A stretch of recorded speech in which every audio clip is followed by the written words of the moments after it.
দরবেশ। এক দরবেশ সে লোকালয় ছেড়ে, ঘর সংসার ছেড়ে এবং পৃথিবী সব কিছু ছেড়ে জঙ্গলে চলে গেলেন আল্লাহর ইবাদত করার উদ্দেশ্যে। তা ওইখান দিয়ে বাদশা যাচ্ছিলেন। এরপর উজির দরবেশকে বললেন, দরবেশ সাহেব, আপনি কেন বাদশাকে সম্মান দেখাইলেন না?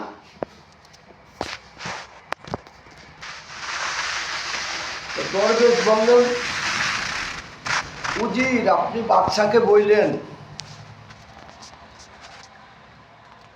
যার দ্বারা বাদশা খেদমত পেতে পারে এবং রাষ্ট্রের ধন সম্পদ নিয়ামতাদি যারা ভোগ করেন তারা বাদশাকে সম্মান দেখাইতে পারে। আর বাদশা হচ্ছে সমস্ত প্রজাদের রক্ষক, পাহারাদার। কিন্তু প্রজারা বাদশার পুজোর জন্য না। এরপরে বাদশা গরিবের রক্ষক, যদিও সে ধন সম্পদের মালিক থাকে।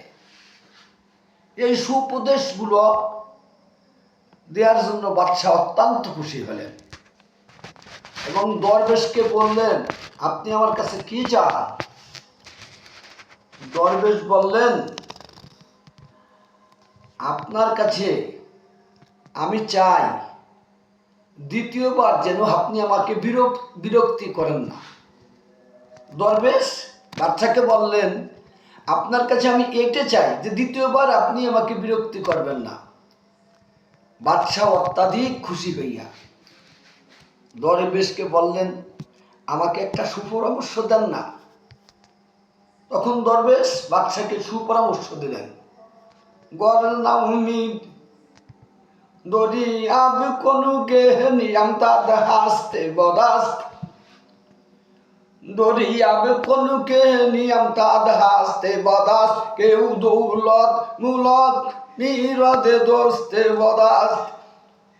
দরিয়াব কোনুকে নিয়াম তাদ হাসতে বদাস্ত, কেউ দৌলত মুলত মিরদে দোস্তে বদাস্ত। হে বাচ্চা, আপনার হাতে যে রাজত্ব আছে, ধন সম্পদ আছে, এই ধন সম্পদ আর চিহার একদিন অন্যের হাতে চলে যাবে। আপনার রাষ্ট্র, এই রাজ সিংহাসন চিরস্থায়ী নয়। দরিয়াব কোনুকে নিয়াম তাদ হাসতে বদাস, কেউ দৌলত মুলক মিরদে দোস্তে বদাস্ত।